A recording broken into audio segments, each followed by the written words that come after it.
Super star కృష్ణని అందరూ daring and dashing hero అని పిలుస్తుంటారు. బహుశా ఆయనకి ఆ లక్షణం తన తొలి చిత్ర దర్శకులు ఆదుర్తి సుబ్బారావు గారి ద్వారా వచ్చిందేమో అనిపిస్తుంది. ఎందుకంటే కృష్ణని హీరోగా పరిచయం చేస్తూ తేనె మనసులు అనేటువంటి సినిమాని ఆదుర్తి సుబ్బారావు గారు తీసుకొచ్చారు. ఆ సినిమా చక్కని విజయాన్ని సాధించింది.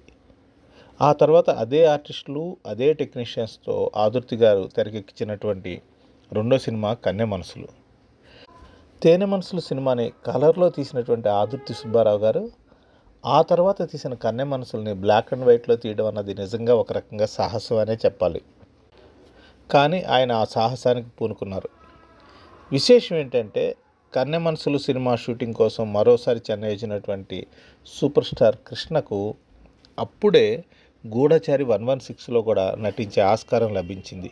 తేనె మనసులు కన్నె మనసులో వన్ ఆఫ్ ద హీరోగా నటించినటువంటి కృష్ణ గూఢచారి 116లో సోలో హీరోగా నటించారు. ఈ రెండు సినిమాల షూటింగ్లోనూ సైమల్టేనియస్గా జరిగాయి.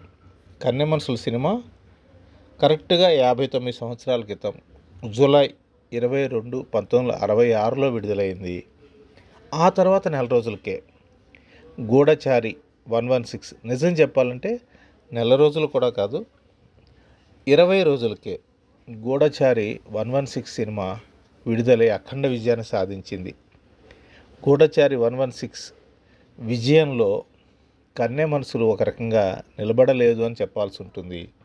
ఆ రకంగా సూపర్ స్టార్ కృష్ణ నటించినటువంటి first cinema super duper hit అయితే తేనె మనసులు, కన్నె మనసులు అబోవ్ యావరేజ్గా నిలిచింది.